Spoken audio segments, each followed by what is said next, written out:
Bem-vindo ao Café com Cavanha. Estamos com Paulo Feldman, professor da Faculdade de Economia da USP.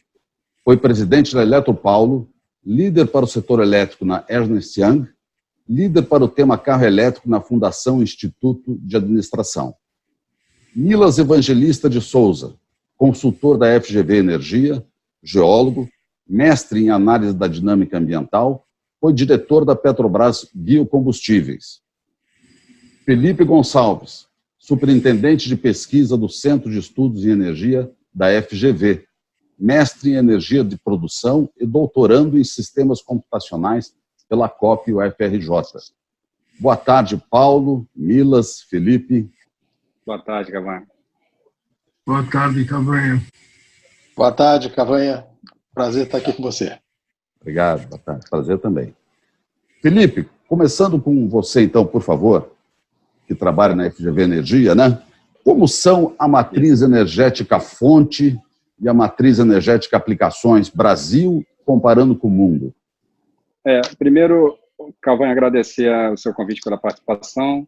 É uma satisfação para a gente poder colaborar aí com o Café com o Cavanha. Já fazia tempo que a gente vinha tentando a oportunidade e agora finalmente conseguimos nos reunir aí para contribuir esse importante canal de comunicação que você criou aí, que está fazendo muito sucesso, né? Eu acompanho sempre nas redes sociais aí, está mandando muito bem.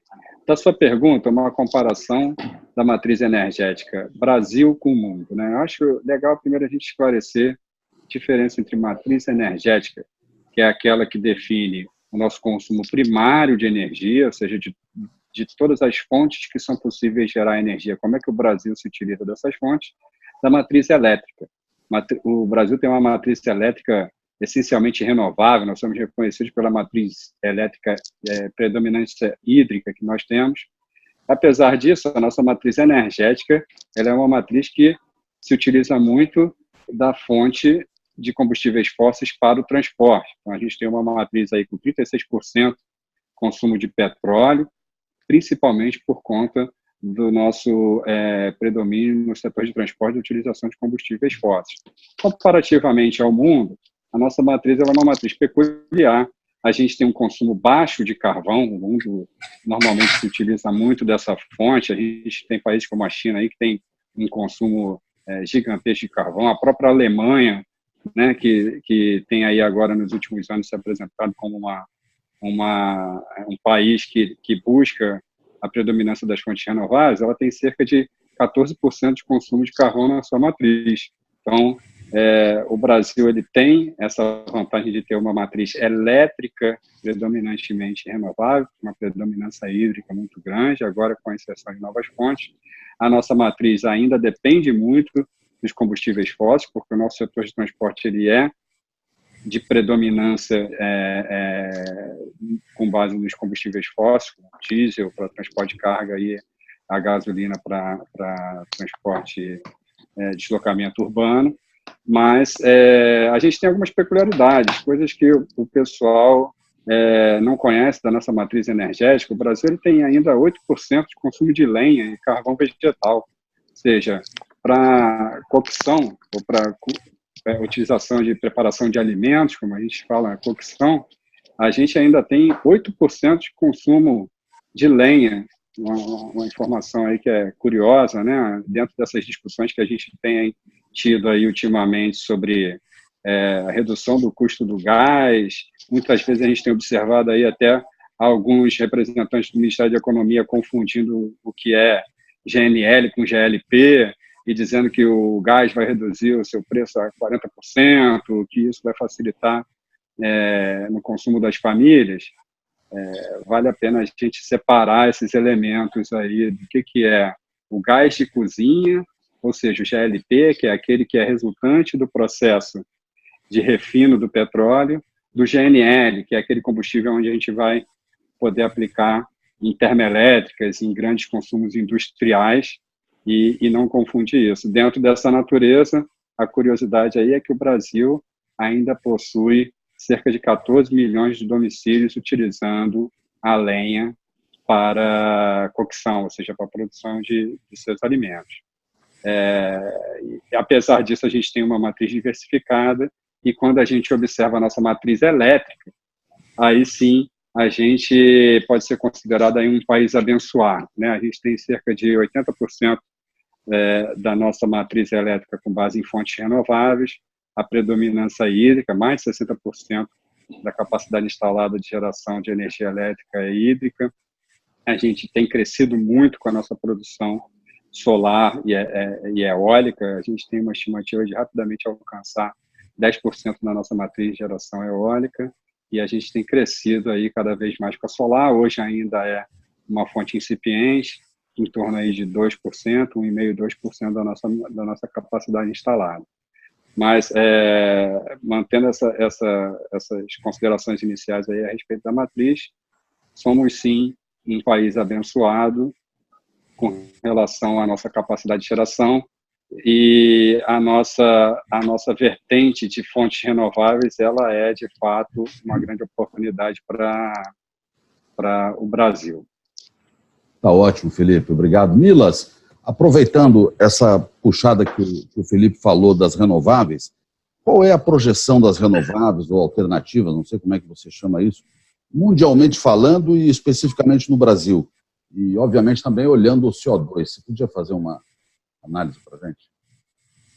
Ok. Bom, falando de renováveis, né, não só dos combustíveis renováveis, mas dos biocombustíveis, mas da matriz renovável como um todo, a gente precisa falar sempre primeiro do grande motor da introdução desses combustíveis e fontes energéticas na matriz energética mundial, que é o fato das mudanças climáticas, né, do aquecimento global ter acontecido e ter pressionado todos os governos do mundo. Hoje em dia é inegável, né,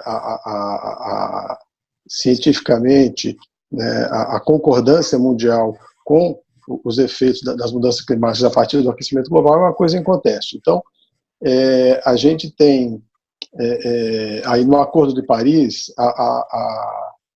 a materialização da incorporação dessa preocupação em todos os países do mundo, praticamente, que definiram as suas metas de redução de emissões no Acordo de Paris, definiram metas por cada país e metas definidas internamente, sem nenhuma pressão externa, metas que no Brasil, por exemplo, foram definidas. O Brasil se comprometeu no Acordo de Paris a voluntariamente reduzir em 37% as suas emissões sobre as emissões de 2005. Né? Então, com esse compromisso, o Brasil mostrou para o mundo que ele tinha um compromisso relevante. Agora, como disse Felipe, a gente já tem uma matriz energética que ela é bastante renovável, né? Os renováveis na matriz energética como um todo do Brasil já são 45%, na matriz elétrica, como ele falou, já é mais de 80%, mas quando você olha a grande chance de redução do consumo de energia no Brasil, ela vem realmente do setor de transportes, porque diferente do mundo, onde a gente tem no mundo cerca de 20 e poucos por cento do consumo de energia está no setor de transportes, aqui no Brasil isso chega a 43%, mais de 40%, né? Principalmente pelo consumo do diesel, mas também o consumo de gasolina dos automóveis particulares. Então, a gente tem aí uma participação muito relevante dos biocombustíveis, tanto no mundo quanto no Brasil, para a redução das emissões no setor de transporte. Então, se pegar nas projeções mundiais, elas indicam que até 2030 ou 2050, conforme o recorte que se tenha, o grande a grande dependência na mudança da matriz energética para a redução das emissões vem da participação no curto e médio prazo do aumento dos biocombustíveis nessa matriz. Então, o mundo inteiro está com programas de aumento da introdução de biocombustíveis na sua matriz energética, seja etanol, seja biodiesel, né, e com uma tendência clara, cada vez maior, para os biocombustíveis chamados de segunda geração. Né. Então, isso aí, você falar em termos de consumo, hoje o Brasil é o país que percentualmente tem o maior consumo de biocombustíveis na sua matriz. A gente chega a ter, tem um dado, se não me engano, se pegar o setor, só o etanol, 43% em termos de volume do ciclo Otto no Brasil foi etanol no ano passado, em 2018. Esse, percentualmente, é o maior do mundo, né? Disparado. Apesar dos Estados Unidos produzir quase que o dobro do que nós produzimos de etanol, mas quando se percentualmente em relação ao consumo, a nossa importância é muito maior, né? Então, no Brasil, a gente tem já um histórico de introdução de biocombustíveis bastante robusto e temos uma projeção ainda que vai tornar isso mais relevante ainda, como consequência de novas políticas que estão sendo introduzidas, que é principalmente o RenovaBio, que é uma legislação nova que está sendo introduzida paulatinamente aí a partir do ano passado, mas esse ano, e começa a vigorar efetivamente a partir de janeiro do ano que vem, onde as distribuidoras vão ter metas para redução do consumo de combustíveis fósseis. Na verdade, eles vão ter metas de adquirir certificados de redução de emissão que vão ser emitidos pelos produtores de biocombustíveis no Brasil, né? Então, a gente vai até, se pegar em termos de tendência de crescimento, né, nós temos hoje 27 milhões de metros cúbicos de etanol produzidos no Brasil aí em 2018. Essa tendência é de chegar em 45, por aí, em torno de 45 milhões para 2030. O biodiesel, que hoje tem em torno de 5 milhões de metros cúbicos por ano, com um percentual de 10%, já tem assegurado uma elevação do percentual obrigatório no diesel até 15% em 2023, e vai chegar, com isso, vai passar, vai mais do que dobrar, vai para 11 milhões de metros cúbicos. Então, tem um crescimento bastante importante aí nos biocombustíveis na matriz de transportes. Aproveitar e passar para o Paulo. Paulo, quando a gente está falando dos volumes de energia para veículos elétricos, que volumes a gente está falando e qual o peso por que o peso do transporte é tão alto no Brasil também isso? Bom, em primeiro lugar, Cavanha, preciso agradecer o convite que você me faz. É uma satisfação muito grande participar aqui com você, e é a segunda vez que eu participo. Da primeira vez eu fiquei impressionado com a repercussão. Foi incrível que o programa foi assistido. Parabéns. Bom, veja, o carro elétrico, ele traz economias muito grandes para o país e para os consumidores. E é por isso que ele vem sendo utilizado com muita intensidade em vários países, né?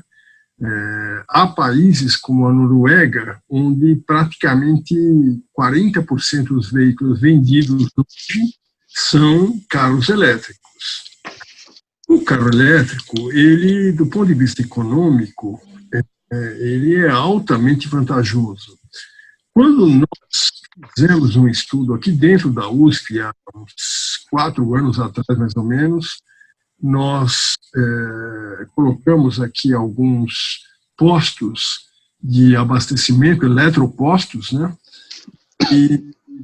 E pedimos para que algumas poucas frotas de táxi que na época haviam em São Paulo, que eram carros elétricos, frota de táxis com carros elétricos, eram poucos, mas haviam, eles vinham se abastecer aqui. Fizemos o estudo durante alguns meses e chegamos à constatação naquela época que o quilômetro rodado no carro elétrico era 1/6 do preço do quilômetro rodado com gasolina. Então, veja, a economia é muito grande.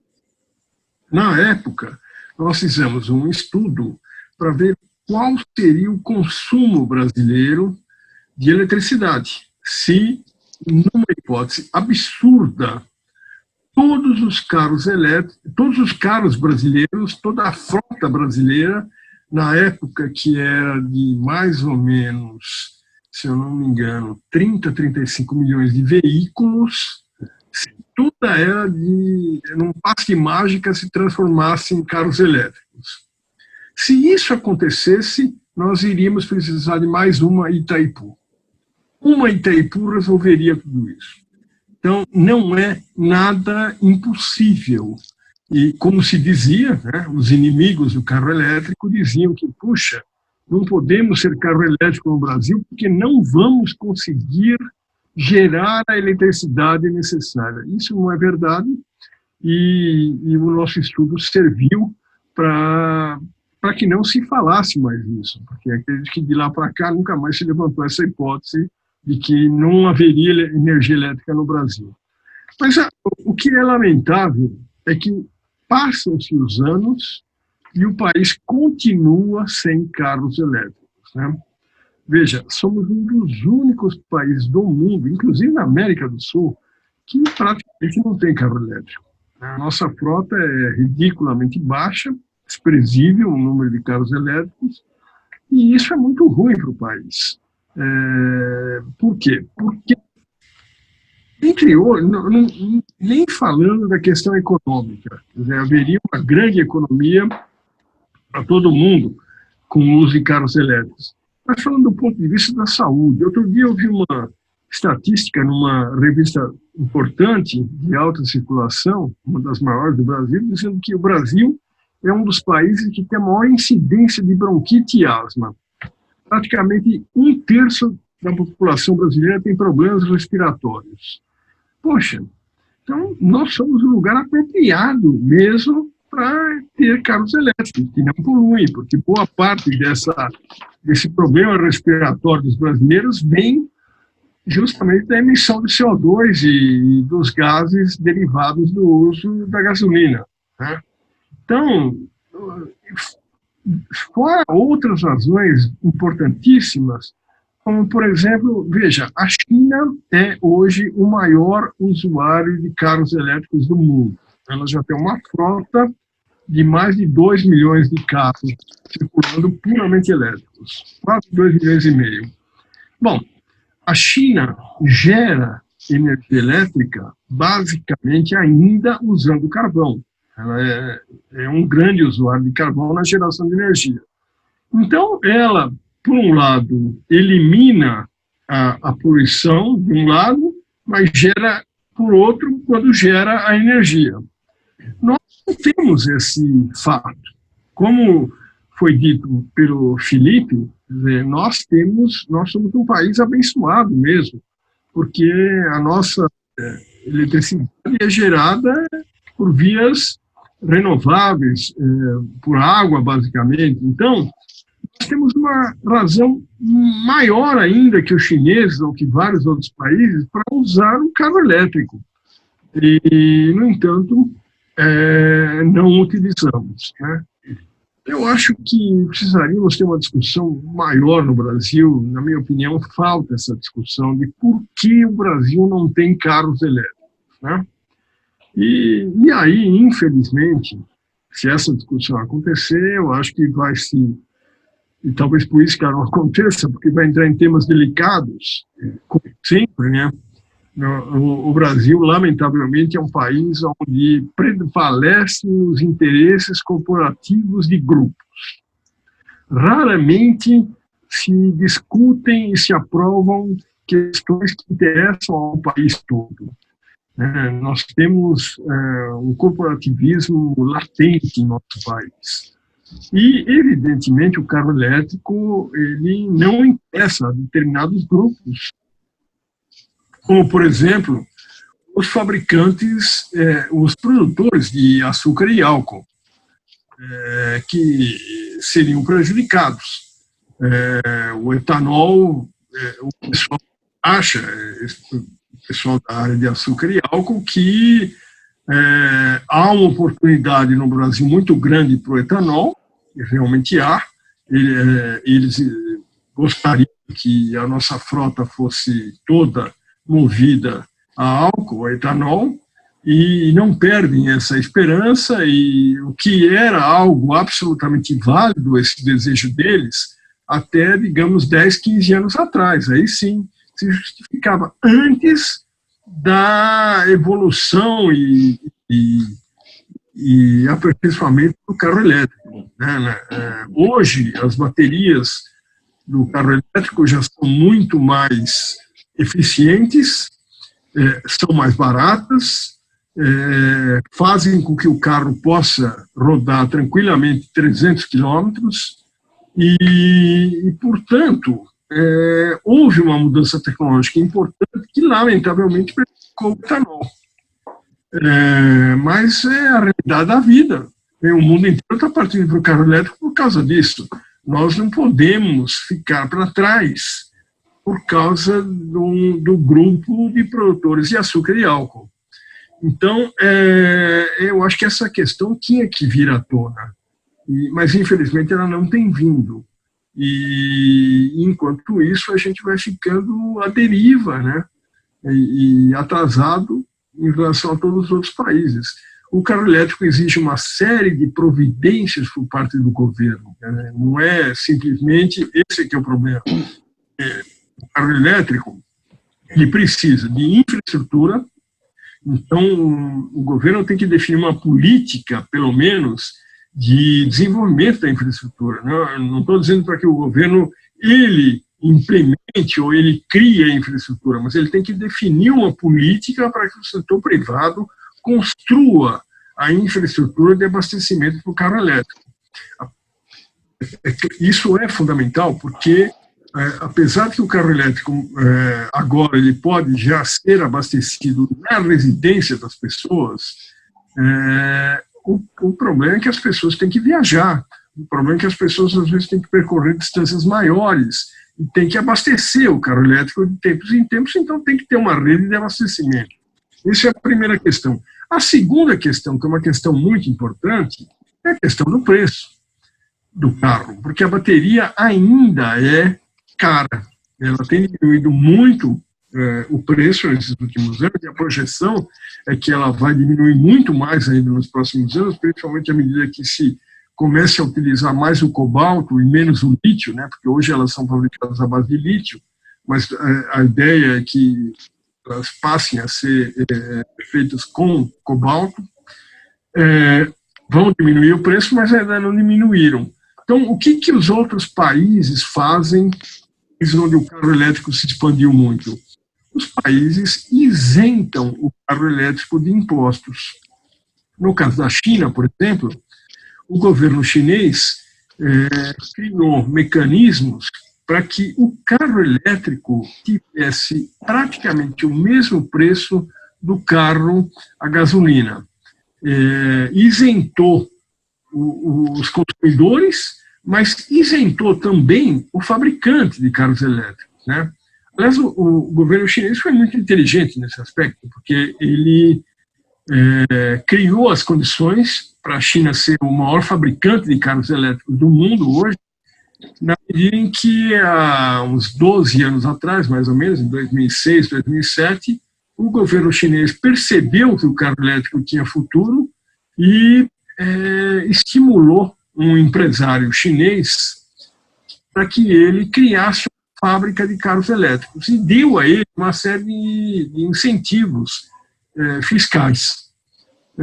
Com isso, essa empresa, que se chama BYD, Build Your Dream, em inglês, né, construa seu sonho, ela cresceu muito e virou o maior fabricante de carro elétrico do mundo. Mas veja, com forte apoio do governo chinês.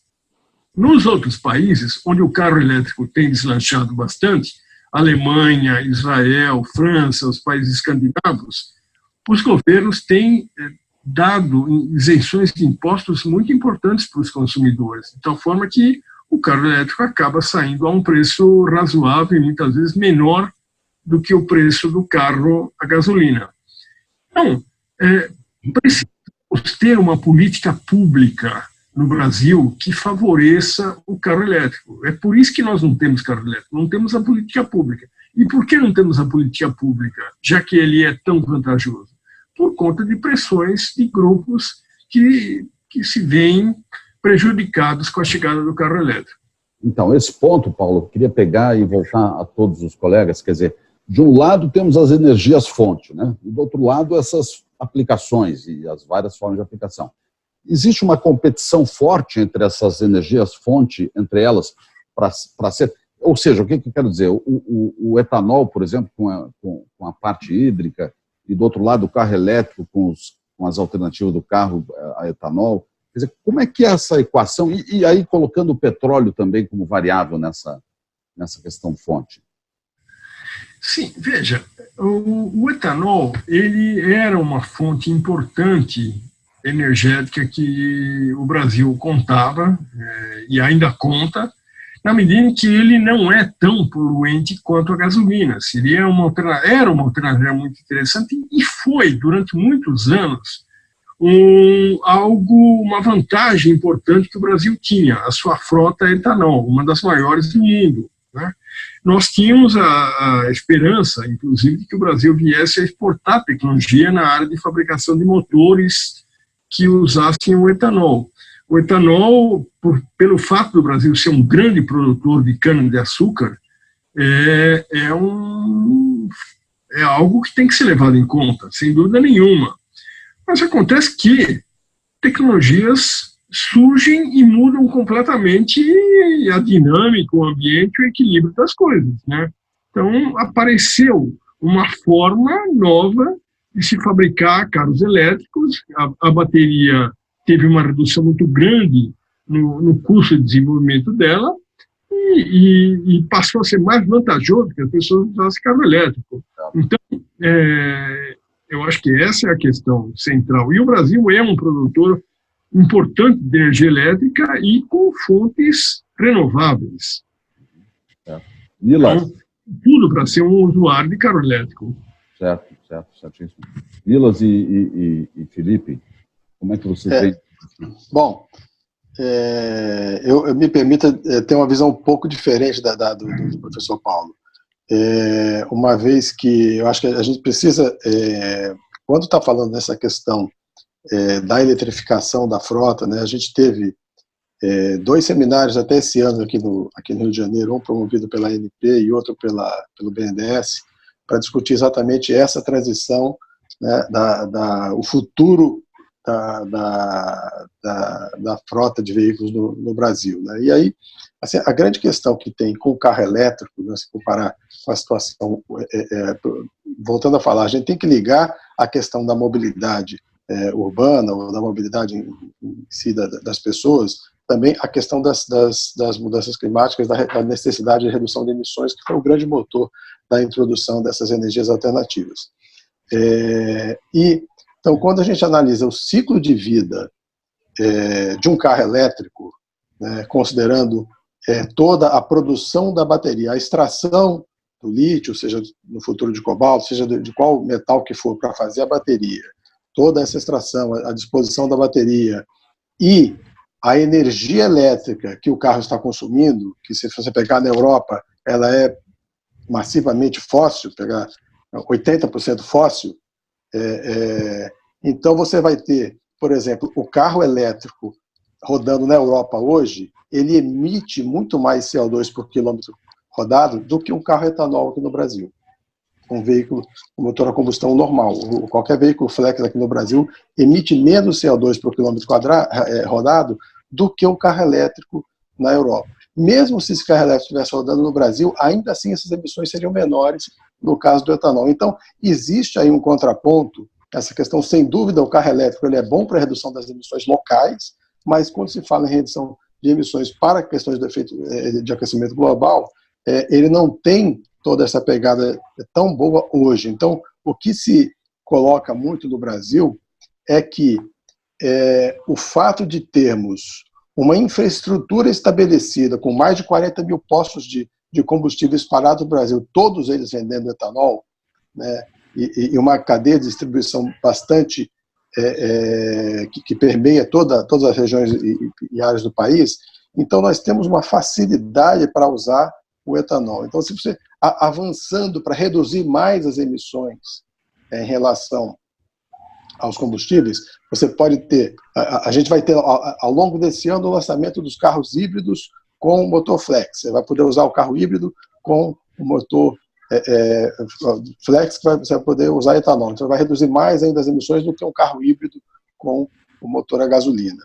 E aí, no futuro, ainda tem as células a combustível, que são células que na verdade, trabalham com hidrogênio. Então, a grande questão é de onde é que vem esse hidrogênio. Ela pode ser do hidrogênio mesmo, que seria uma coisa muito complexa para se lidar com ele, devido ao perigo, altas energias, dificuldade de distribuição, ou pode ser uma outra fonte qualquer de hidrogênio. Pode ser gás natural, enfim, pode ser o etanol, né? Então, se você pegar um carro, a fonte de combustível movido a etanol, como um protótipo, a Nissan, há 2 ou 3 anos atrás, tem um protótipo que ela está testando, veio ao Brasil, rodou o Brasil inteiro. Então, a gente teria emissões menores ainda do que qualquer carro elétrico no futuro. Então, assim, a particularidade, eu tenho visto depoimentos, inclusive, de dirigentes da indústria automobilística, no sentido de que a situação particular do Brasil ela é muito favorável ao etanol, né? Então, o que a gente vê, na verdade, em relação a esse período de transição que a gente está vivendo no mundo inteiro, é que as soluções elas vão ser adaptadas às peculiaridades e às características de cada país. Então, no Brasil, do ponto de vista do balanço de emissões, o etanol é, sem dúvida, a opção melhor que a gente tem. Embora, sem dúvida, vai ter espaço para o carro elétrico também, ele vai crescer também, eventualmente, com facilidade maior de produção, a gente vai ter mais carros elétricos ultrapassando os carros de etanol no futuro. Mas, enfim, cada país vai ter uma resposta diferente. E isso que é o caso da matriz energética como um todo. Nós estamos saindo de uma matriz muito dependente de carvão e petróleo, está aumentando, diminuindo dramaticamente a participação do carvão, estabilizando ou diminuindo a do petróleo e crescendo a do gás, e crescendo muito a das outras renováveis todas. Então, vai ter uma pluralidade de energias, na verdade. Agora, Felipe, colocar para você uma questão em relação a esse tema todo, quer dizer, mas isso é só aplicação transporte, porque tem outras aplicações industriais, domésticas. Como é que fica essa visão das energias-fontes com não só transporte e essas outras? Então, eu vou fazer um meio termo aí entre o Milas e o Paulo. Tá? Eu acho que, realmente, a gente tem algumas vantagens comparativas na introdução do carro elétrico no Brasil, ou seja, a nossa matriz elétrica favorece ainda mais a utilização desse carro, esse tipo de mobilidade, né, a eletrificação da frota como um todo. É preciso, sim, a gente perceber que há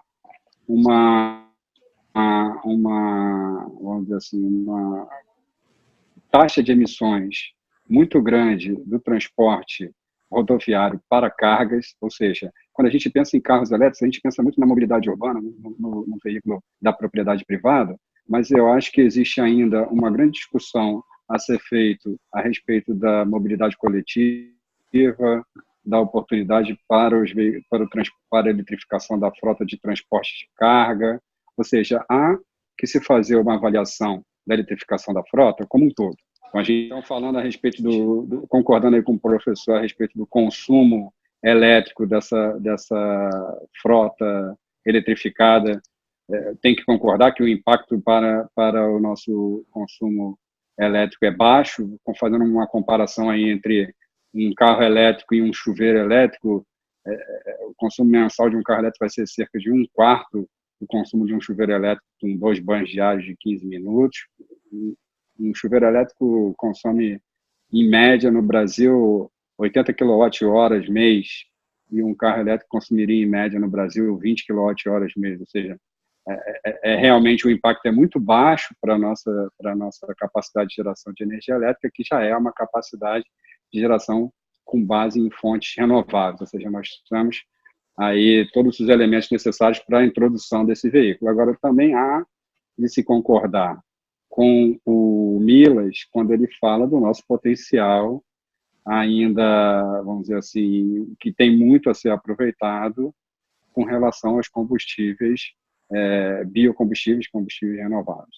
A gente, como o Milas falou aí, está entrando num novo momento para os biocombustíveis, a Renova Bio pretende fomentar ainda mais esse mercado, toda a infraestrutura que a gente já tem instalado, todo o impacto socioeconômico dessa cadeia produtiva é importante de ser observado.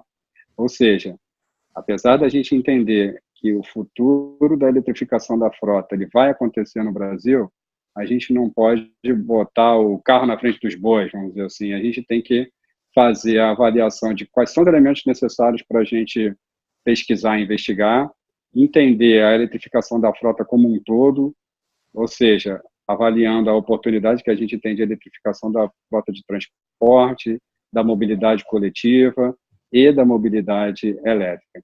Agora, é importante a gente observar que esse futuro vai chegar, principalmente porque há um novo comportamento do consumidor de energia com relação aos energéticos.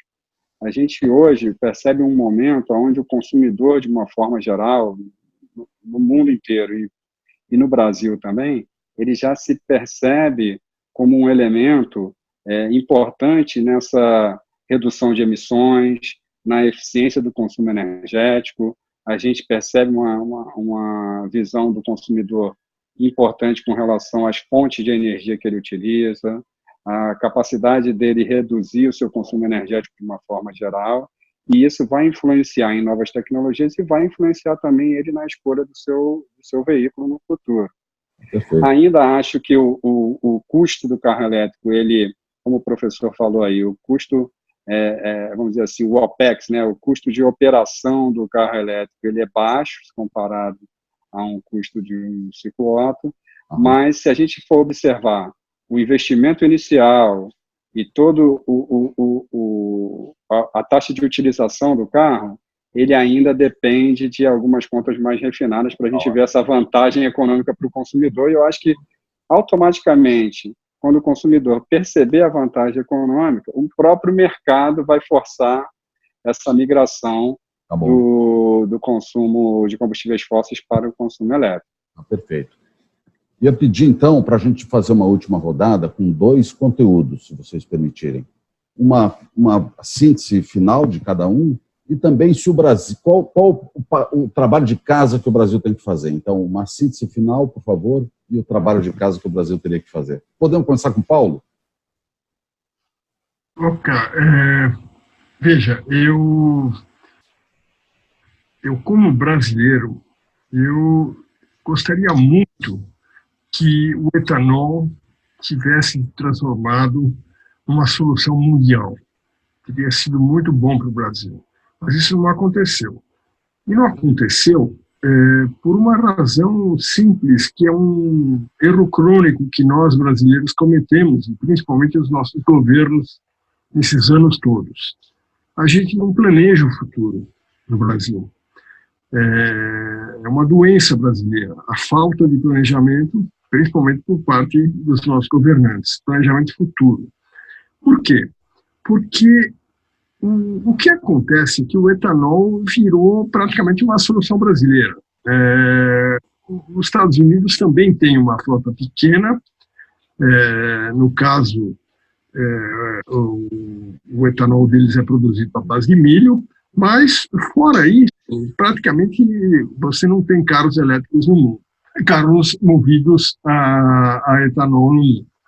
Veja, o que acontece é que nós falhamos em criar uma montadora brasileira de veículos.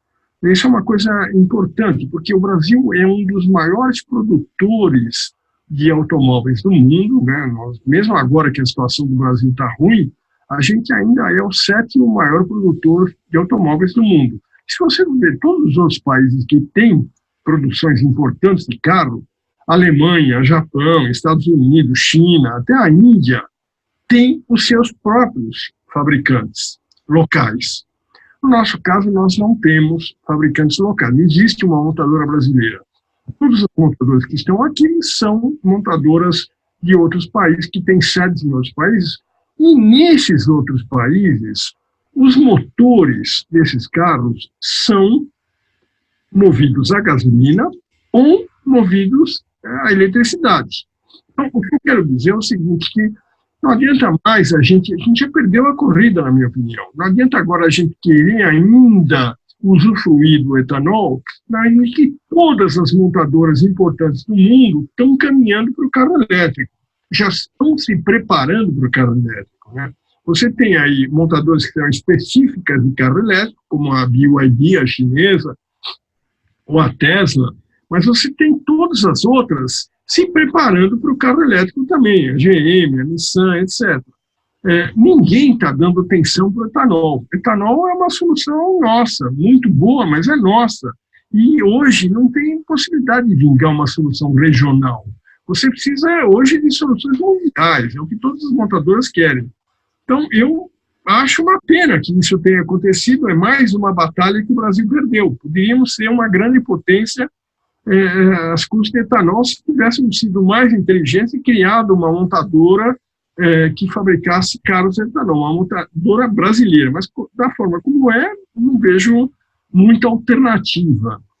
Agora, eu acho que eu concordo com muito do que o Milas falou, mas o que eu acho é um absurdo um país como o nosso, mesmo que nós ainda tenhamos que dar uma chance ao etanol, Milas, o Brasil não pode desconsiderar completamente o carro elétrico, e como nós fazemos hoje. Quer dizer, um país que não tem carros elétricos, não quer nem testar. O que eu acho é que essa temática toda que você abordou aqui, Cavanha, com muita propriedade, muita felicidade, justamente esse é um assunto que tinha que ser discutido a nível nacional. Um assunto de uma importância incrível, que o país não discute. Quer dizer, eventualmente há um seminário no BNDES, como o Milas mencionou, a ANP promove alguma discussão, mas isso precisaria ter uma discussão nacional maior, o Congresso brasileiro que está envolvido nisso. Precisaríamos que o nosso Ministério da Economia, que está se discutindo isso, vai eventualmente implementar uma política ou que favoreça o etanol ou que favoreça o carro elétrico. Mas isso precisa de uma política. Mas isso tudo, infelizmente, não acontece. Por quê? Porque nós não temos um projeto para o Brasil. Esse é o nosso grande problema. Qual é o projeto do Brasil para daqui a 5 anos? Não existe. Então, se não existe esse projeto, coisas como essa, da maior importância, acabam sendo desprezadas, desconsideradas, né?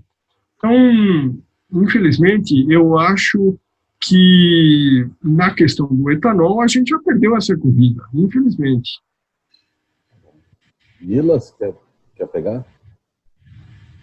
Ok, posso fazer. Então, bom, Cavanha, você tinha falado assim, a gente fazer um apanhado final e questão de futuro, né? O que eu vejo, né? Como falado no final da minha fala anterior, as soluções elas acabam no futuro, assim, já no presente, daqui para frente, na verdade, as soluções elas acabam realmente sendo regionalizadas, né? A gente tem nessa questão do transporte, focando mais na questão do transporte, tem, acho que, 2 pontos aí relevantes. Eu acho que, primeiro, o Brasil, diferente de qualquer país do mundo, e aí realmente qualquer país do mundo mesmo, nós temos uma dimensão geográfica enorme, nós temos 200 milhões de hectares de terras aptas a serem cultivadas, que são as terras que estão com áreas de pastagem hoje, sem afetar nenhuma área de preservação permanente, sem afetar a Amazônia, sem afetar a Pantanal, sem afetar a Mata Atlântica. Nós temos 200 milhões de hectares disponíveis de área para ser plantada. Portanto, nós podemos aumentar muito a produção, seja de soja para fazer biodiesel, seja de etanol para fazer, seja de cana-de-açúcar para fazer etanol. Além disso, as tecnologias estão evoluindo, né? Então a gente tem uma introdução já em escala comercial pequena, mas ainda já temos a produção de etanol de segunda geração, que é o etanol feito a partir de resíduos do bagaço da cana, da palha da cana também.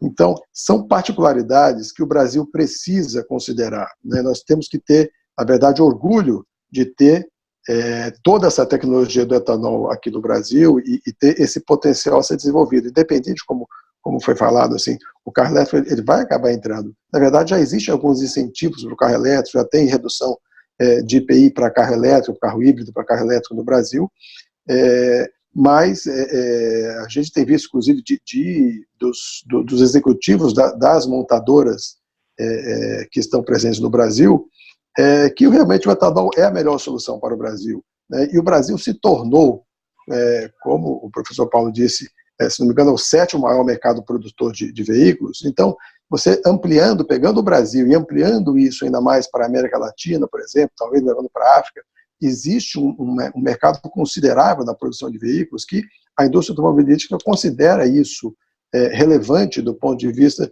das suas estratégias para a distribuição, né, das diversas combinações de motores, ou seja, ter motores flex nessa região aqui é uma coisa que se paga, né? A gente não precisa necessariamente estar adotando a mesma estratégia de motorização que a Europa está adotando, né? É possível ter uma solução diferente, né? Então, nós temos um potencial de muito sol, de muita terra, de geração de emprego. Nós precisamos ter tecnologias que vão gerar muito emprego para a nossa economia cambaleante se reerguer. Então, e o carro elétrico ele implica em ter grandes investimentos para a infraestrutura, né? Embora a carga em si não seja tão relevante como o Felipe falou, mas a infraestrutura sim tem que ser estabelecida, né, para carregar os carros, então, carregamento, tudo isso. Então, existe uma necessidade de investimento grande para implantar a eletrificação da frota. O que vai acontecer aos poucos, mas vai acontecer.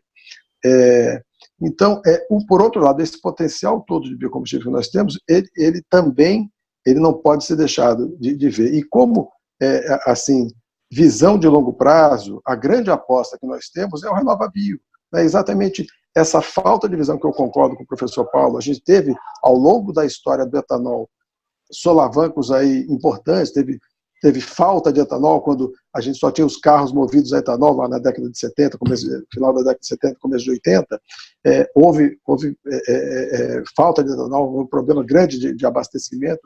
Isso está superado, né? Então, e para evitar isso, é que o governo lançou o RenovaBio, acho que é uma política muito bem pensada, das melhores políticas do mundo que tem, semelhante ao que tem na Califórnia hoje, que ele olha para o futuro e ele procura sinalizar, num horizonte de pelo menos 10 anos, quais são as metas de redução de emissões e quais são o aumento associado a essa meta de redução de emissões, o aumento dos volumes de biocombustíveis que a gente espera na matriz energética, então, tanto do biodiesel quanto do etanol. Então, eu acho, pelo que eu entendo, assim, a opção principal de curto e médio prazo está feita, que é realmente pelos biocombustíveis. E o RenovaBio é a política que dá base a todo esse caminho, esse futuro que a gente espera que volte os investimentos agora na produção de etanol. O setor é um setor muito heterogêneo ainda, mas a gente tem empresas que, por toda a crise que a gente viveu nos últimos anos, passaram dando lucro, quer dizer, existem boas práticas a serem copiadas no setor, e o setor como um todo vai passar necessariamente por consolidação, porque ele é muito pulverizado ainda. Então, mas assim, eu vejo isso, um grande crescimento da participação dos biocombustíveis no curto e médio prazo, embasados pela nova política que é o RenovaBio. Tá bom, tá ótimo. Obrigado, Felipe, eu não sei se caiu e a gente fica sem o Felipe no final, então, pelo que eu vi. Muito bom. Esse tema acho que não acaba, é um tema inspirador. Eu acho que o Paulo tocou num ponto importantíssimo, o país precisa discutir isso num nível importante, né, Mila? Você trouxe grandes elementos aí também da parte de... Acho que foi muito, muito bom. Eu tenho a impressão que o Felipe consegue voltar. Vamos dar mais uns 3, 5 segundos para ele fazer o fechamento dele. Eu acho que não. Então, eu gostaria de agradecer Paulo Feldman, Felipe Gonçalves e Milas Evangelista pelo excelente papo. Eu acho que a gente vai ter que ter mais alguns desses, viu? Eu acho que não acaba aqui, não é? Da minha parte, é um prazer participar. Eu estou sempre à sua disposição, Cavanha. Gosto muito. Que ótimo. Muito obrigado. Prazer também, Cavanha. Muito bom. Acho que o bate-papo respeitoso e ainda com algumas discordâncias, mas acho que a discussão é muito boa e eu acho que é muito importante ter esse tipo de espaço para a gente conversar e levar o tema às pessoas, aos ouvintes, né, os telespectadores do grande Café com Cavanha. Eu gostaria de agradecer Felipe Gonçalves, que está fora está com problemas de conexão. A gente vai fazer outras conversas dessas e vai ser um prazer de novo com vocês todos. Muito obrigado, então. Boa tarde a todos. Obrigado. Um abraço. Um abraço.